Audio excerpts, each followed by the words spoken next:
Yes, folks, Ebenezer, not just radio. This is The Bliss with your mother's favorite boyfriend, and that is the Duke on radio. The time is 9:30, and I promised you today that I'll be bringing in a financial guru, my bank account will it doesn't attest to the fact that I know people in such places, but today, as promised, I bring you Nomfundo Sibeko, who is. What are you actually? Maybe let me ask you. Well, definitely not a financial guru. Oh, okay. One. What are you? Oh my God, that is a big one. Well, thank you very much, Duke. So, what am I in a professional space? I'm actually a finance and insurance professional. Currently a business consultant for one of the biggest insurance companies. I've worked for several banks, institution. I've worked for quite a few insurance companies as well. But my forte of who I am lies in the financial literacy of our people. Oh, okay. Interesting. Yeah. When you talk about finances, I think of what we've been dealing with on air, online lately, and I'll use a typical story of Mamnandi and many other actors who. In the space that we are at, where you get a gig, like radio is not forever. You get a gig for maybe a year or 2 or 3 if you're lucky. If Claudia was still in the space, would get 3-year contracts. However, actors get a call of 6 months, and then such people they go on call for 6 months, and then after 6 months the job is gone.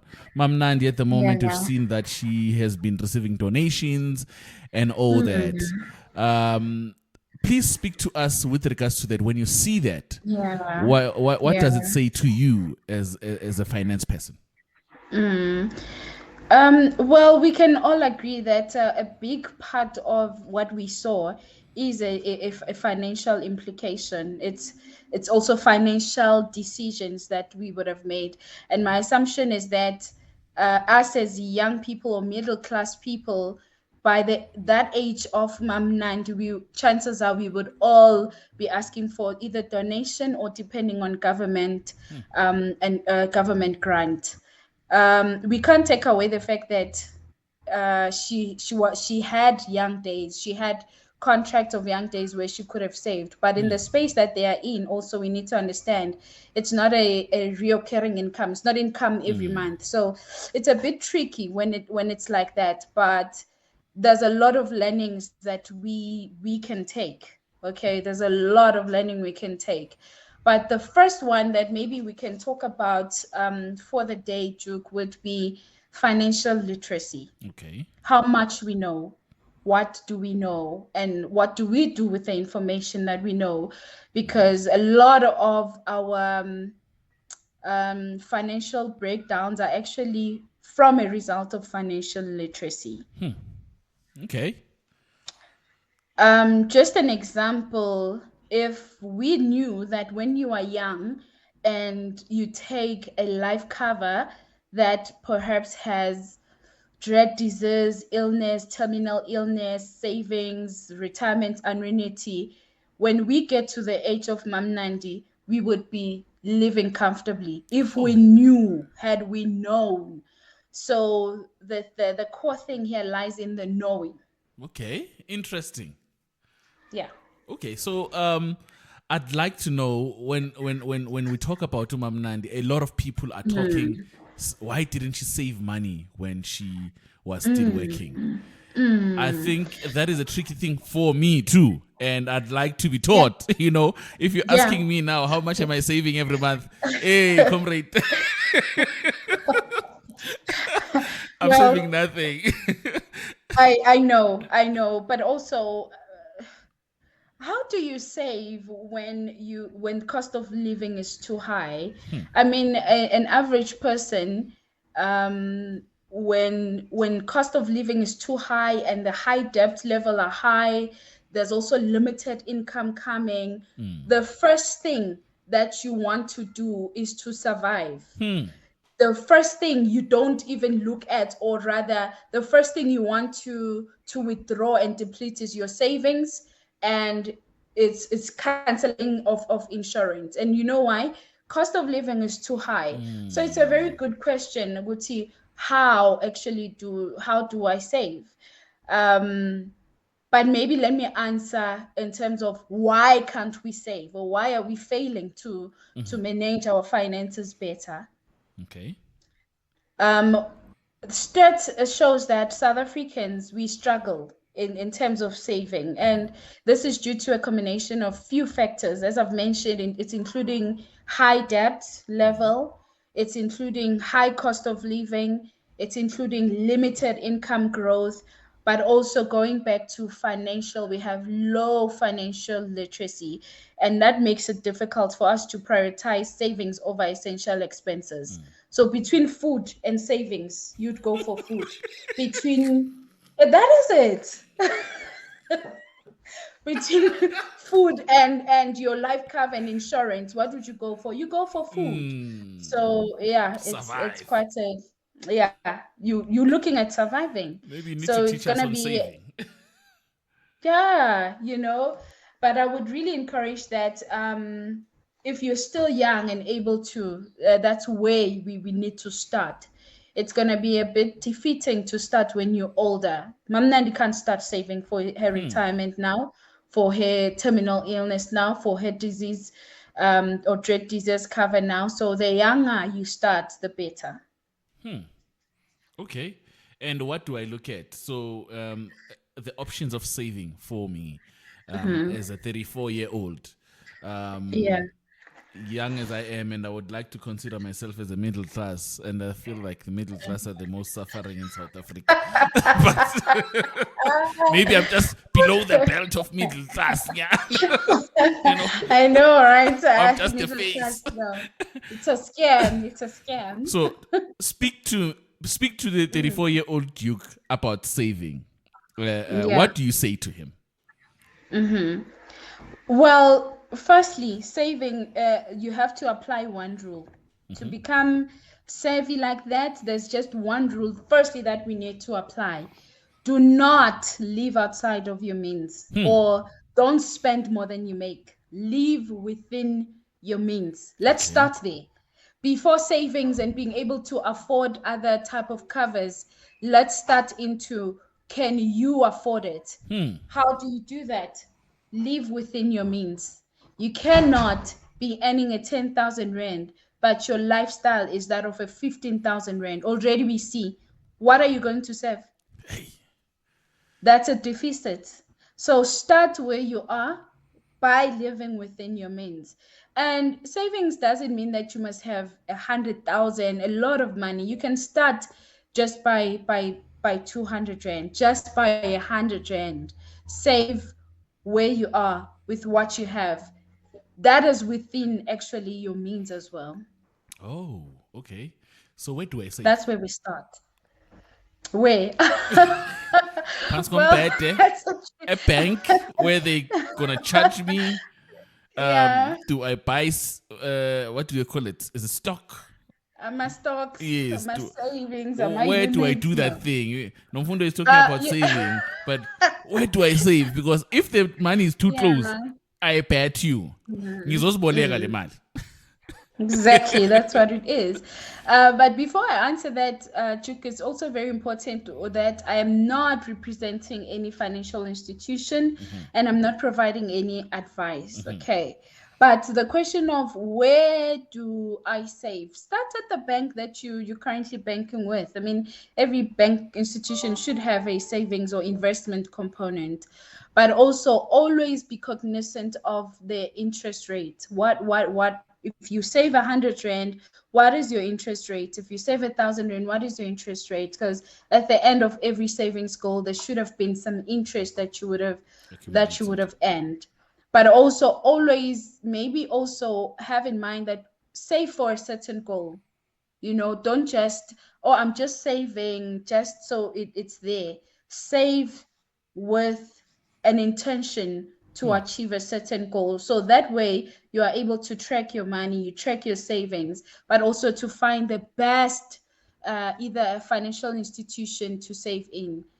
Also, there's people who save through stokvels, you know. That is also another way of saving. Save where you can trust, that you understand the interest part of it, you understand the rules in terms of, can I withdraw anytime, do I need to serve time before I withdraw, and serve with an intention or a goal. Interesting. Yeah. You spoke about South Africa being a non-saving, having a non-saving culture, I should say, and the reason for that is Yeah. because people are choosing to survive. Yeah. If you're saying that I must save that 100 rand and saving it in the bank and saving it with an intention, are you saying that people that have saved without an intention are most likely to not be disciplined with regards to saving? And how do I instill that saving Yeah. discipline in my Yeah. house? Yeah. Well, you clearly like one what most of the people I know, they save for this month, and then next month, next month you go back to the savings and like, hey, can I Before you withdraw? answer me, let me tell you what happens as guys. So as Yeah. guys, you drink and then you go to you leave the gents by the table at the table. You go Yeah. to the bathroom. So with the guys, unlike ladies, where you pee, there's a mirror, Yeah. and that Yeah. mirror, when you are tipsy, you talk to yourself, and you have a conversation, like a full-on conversation of a Yeah. banker, Yes.